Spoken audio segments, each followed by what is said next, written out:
What is up, guys? Welcome back to another video. Thank you for clicking on this video today. I really appreciate you guys. So for today's video, I wanted to talk about this app that I personally think is damaging this hobby. And I think that it's creating a divide between sellers who sell raw cards and the buyers who are buying raw cards, especially buyers who are looking to grade those cards and are familiar with grading cards, because condition is so completely subjective. It is so very subjective. What one person thinks is an 8, another person could think it's a 10.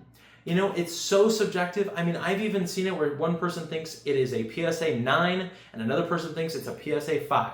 You know, and the prices drastically differ between a 5 and a 9 or a 10.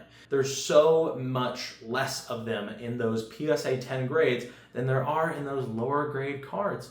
So, I wanted to talk about TCGPlayer today. What about TCGPlayer? Well, we're going to open up my package together today and just kind of look at some of these raw cards that I bought that I already know I'm going to be disappointed because it's happened before, and I think that there are some serious problems with TCGPlayer that they need to resolve and figure out a way to better list cards for buyers. I think that buyers are completely in the dark. They have the blinders on when it comes to buying raw cards, and I don't think that that is right to do to your consumers who are buying a ton of these raw cards, you know, especially for those who are looking to grade these cards.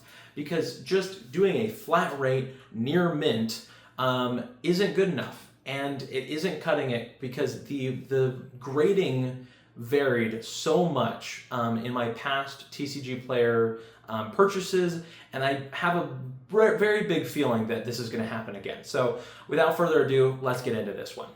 All right, so here is the package from TCGPlayer. I got some really cool Evolutions cards. Sorry, they did the packing slip, so it showed my address. So let's just go ahead and start by looking through the cards, and man, oh man, look at that awesome, beautiful Flareon from Call of Legends. It's number 44 out of 95, and this is the uncommon, and I actually got 2 of these, which it looks like they included a third card in there. I'm not sure what that is. So we got 1, 2, and then we have the Jolteon from Call of Legends. We have 1 of these. And then we have a very cute Jungle Eevee as well in there.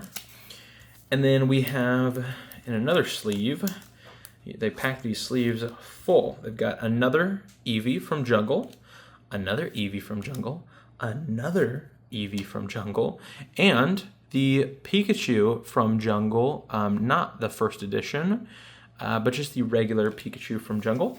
And then we have, as you can already tell, another Pikachu from Jungle, and another one. This Vaporeon is from Plasma Freeze from 2013. A beautiful Leafeon, which is from Rising Rivals. And then a beautiful reverse Pikachu. This is the Burning Shadows Pikachu, and I just think that's a really cool reverse there. I actually don't remember getting this card, but either way, very cool card. So I'd very briefly just like to look at the packing list. So you can see I got 13 cards total, and basically you can see right here that everything except for that Plasma Freeze Vaporeon is near mint. So near mint, what does this mean? Well, if you're looking at PSA standards, near mint is considered to be a PSA 7, which, first of all, number one, I think that TCGPlayer not having photographs of the cards is a big issue. I think that people should have to include listing photos of their cards, especially when grading is so debatable. And I would just like to, kind of show what I'm talking about, right? So first off, this card, I think, is probably near mint. Okay, I think that this one is probably pretty accurate. This got the whitening there, a little bit of whitening there as well. Yeah, otherwise the card surface looks relatively good. Kind of catch it there in the lighting. Corners look not fantastic, not great. And then the front of the card, if we show that, there's not any scratching on the front of the card, and it does actually look fairly, well, actually no, it's pretty off left to right. So I think that this card probably would get a PSA 7 or below, probably a PSA 7. So this one actually I would say is probably pretty accurate. Now if we look at the Leafeon next, just starting off with the front of this card, it is pretty off-centered as well, the top to left. We can also see that there's a little bit of what appears to be some possible color rub or even just straight up dirt or debris up there on the left. You can even see when I show it in the lighting there that there's actual, some sort of like scuffs or something on the actual card. I'm not sure if that will clean off or not. And then we move to the back of the card, and you can see that there is something right there. I'm not sure if that's debris. Something right there. There's whitening on that corner up there. It's really off-centered. This also has a decent amount of whitening on the bottom. So I wouldn't even consider this a 7. I would think that this is probably closer to like a 6. I would just say personally. And I think that it's really weird that that is the highest tier that you can buy cards on TCGPlayer. I'm not really a huge fan of TCGPlayer, and these are some of the reasons why. So now we move on to the Vaporeon from Plasma Freeze, and this card is lightly played. It's obviously going to have some issues. So we can see straight away, we can see it looks like there's like a neck right there in the card. There's some light whitening on pretty much all of the sides on the right, the bottom left, the bottom there, the top there. And then also you can see that the actual surface of the card, there's not only is there the damage, but there's there's kind of like some debris or scuffing. I'm not sure if that could clean off or not. There's even whitening on the front of the card. So this is a card that's lightly played, and I think that that's actually pretty accurate for it to be at LP. But it's really, the problem that I think is a serious problem with TCGPlayer is the fact that near mint is the absolute best option, and you don't get to see any photos of the card before it comes. So now we've got 3 Pikachus, which very interesting color strike difference there. These cards, it just depends on where the card was saved and just how it was stored. So it's not like this one is a fake card. That sometimes there's just variations in the colors of the cards. They're definitely all legitimate cards. But just looking at condition on these ones, we'll start off with this one. We can see that there is, a decent bit of whitening on this guy. It's not, this is definitely not near mint plus. It's also rather off-centered. So I would say that one is probably close to a 7. This one's actually decently well-centered, and it's actually got not the worst amount of whitening. It does have some whitening there, and looks like on this side as well.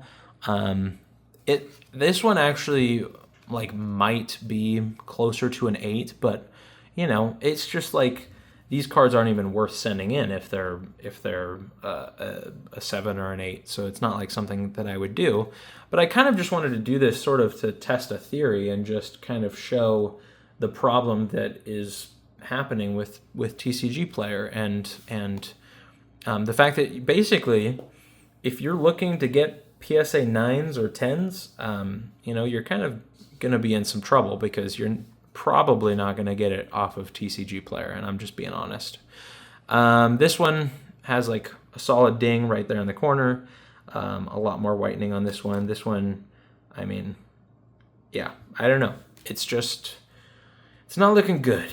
It's not looking good. So now we have the eevees from Jungle, And, looks like all these have some severe issues as well. This, come on, this is not near mint. This is not near mint.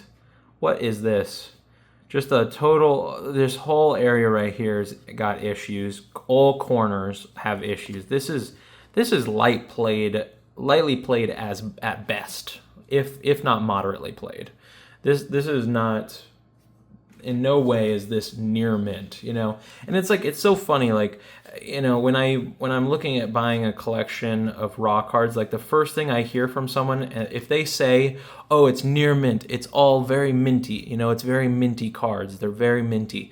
Like, what does that mean? To every single person, grading is very, very person to person. I mean, even for the grading companies themselves, one person might look at a card and say that's a 7, and another person might say that that's a 5, So that's why I think that TCGPlayer is kind of feeding into this whole, like, just, arguing about the grades, especially when you can't look at the photo of the card. Because if they had, and I'm just being honest here, if they had the back of this card photographed, or actually, no, it wasn't this one. If they had this card photographed for the TCGPlayer listing and said near mint, I would just move on. I wouldn't even consider buying it, And to be fair, I did buy these for relatively cheap. I think I only paid like 30 or 40 cents for each one of these. But here's the thing. This was partially just a test, I'm just kind of looking to put these in my binder and just have some more evolutions in my binder.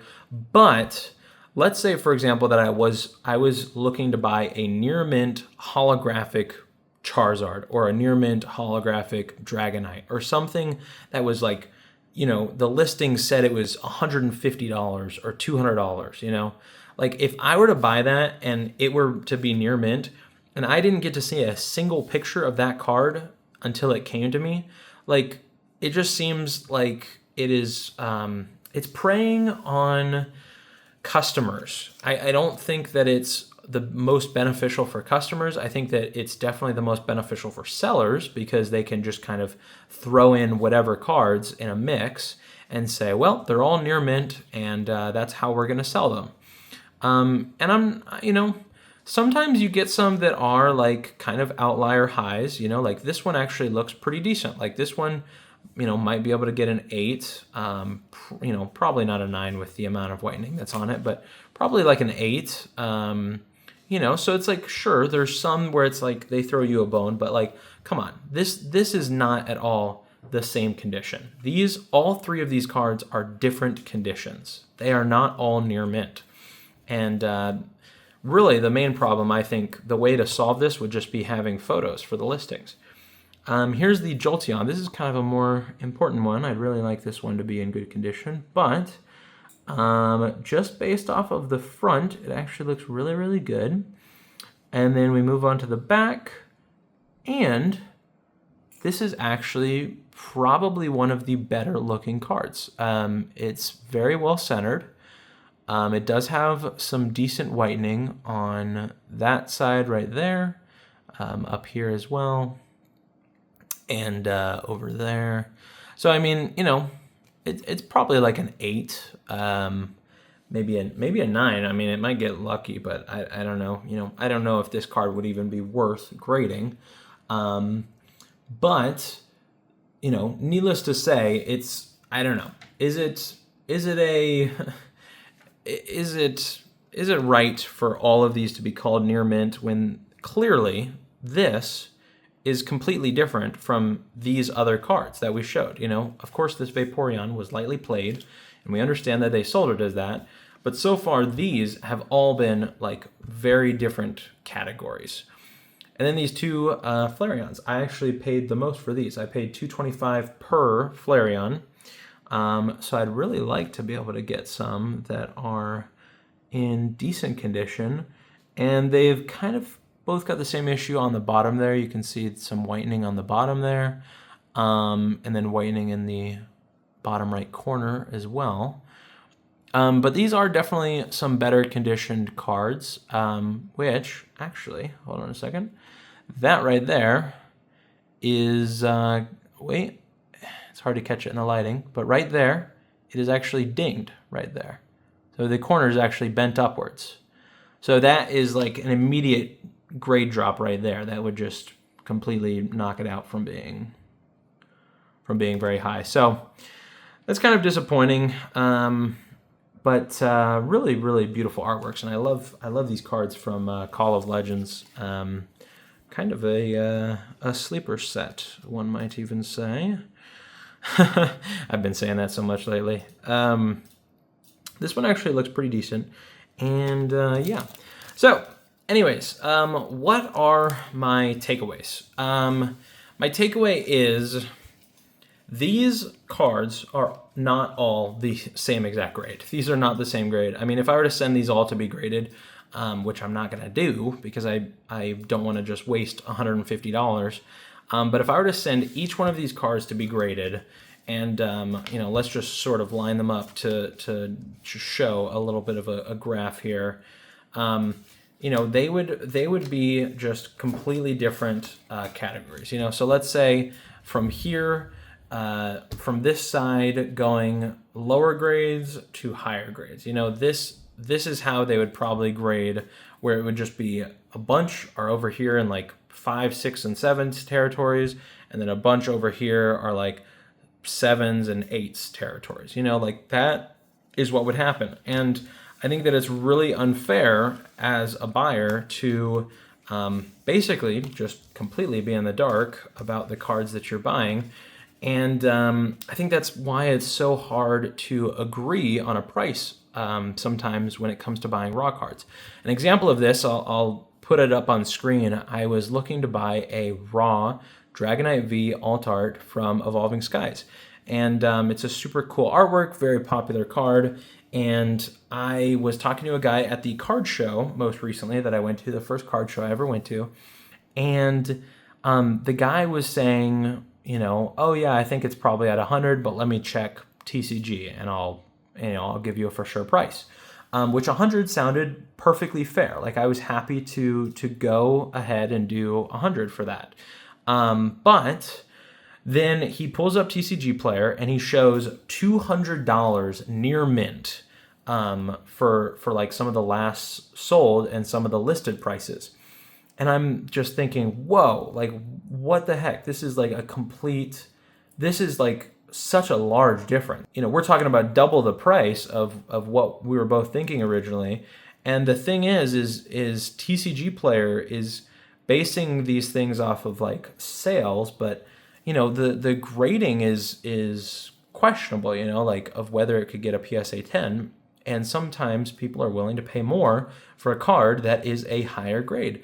And you just can easily see that from so many sales. If you look at photos of cards that are, clearly like flawless, they just, they're very well centered. You can tell that they're, fresh from pack to sleeve. And, I'm not saying the Dragonite wasn't in mint condition, but the thing is when you consider the risk that you're taking, because if it does grade lower than a 10, then you're losing a ton of money. And also on top of that, there's a ton of grading fees. You're going to have to pay for shipping both ways. So you have to consider all these things before buying a raw card if you're planning on grading. And then even another example too, I wanted to buy 2 of these really cool Vaporeons from another seller, and it was the same exact thing. It was just, he thought it was a 7, or no, actually, he thought it was like a 9. He thought it was like a PSA 9 or 10. And I'm like, dude, these are like super rough, probably like moderately played. There is no way in any world that these come back a 9 or a 10. Like, definitely not a 10, but not even close to a 9 even. And he had them priced like PSA 9s and PSA 10s, which I just don't think is fair to do when clearly there's issues with the card. And, at the end of the day, you're just going to have a harder time selling those cards, but it's good to be realistic when you're grading cards. And some people just put on these rose-colored glasses and they try and see like, oh, well, you know, it might get a gift grade, you know, it might squeeze through, but, you know, is it worth it at the end of the day, like to risk that? And just, you know, just from looking at the back of the cards, I mean, it's just like, it just blows my mind away that these are all considered to be near mint, you know, especially some of these, like especially this one, like this one especially blows me away that it has that many issues on every single side, and that is considered near mint. So guys, I don't want to say I told you so, but well, let's just say I told you so. Yeah, it's a serious problem. I think TCGPlayer needs to start doing listing photos for raw cards, and I think that they need to add near mint plus or maybe near mint to mint as a option, because I feel like personally, if you're going to be spending a ton of money on a Dragonite raw card that could not even be a PSA 10, it could have a major flaw with it, like just like you saw with that eevee card. Like there is no way that that card is a PSA 10, because that is what TCGPlayer is selling near mint as. Because that Dragonite was literally, there was listings for $200 near mint, and I would just be totally fearful to spend $200 and get that and have it be just, you know, not a PSA 10, because then I'm completely out the money, and I don't really know how their returns work. You know, maybe they're very easy to do returns, but you know, with these cards, of course, I'm not going to mention anything because they're like 50-cent cards, a lot of them, but it's just very scary to me that there is no listing photos, and I think that that should be a requirement, and I think that would really improve the platform. But anyways, those are just my ideas. Let me know what you guys think down in the comments section below. And while you're down there, consider hitting the subscribe button. It's completely free, and over 95% of you watching right now are not currently subscribed to the channel. It really does help out the channel, and we're getting so close to 500 subscribers. I'm very excited for that. Anyways, that's going to wrap up this video. Thank you for tuning in as always, and we'll catch you in the next one. Peace.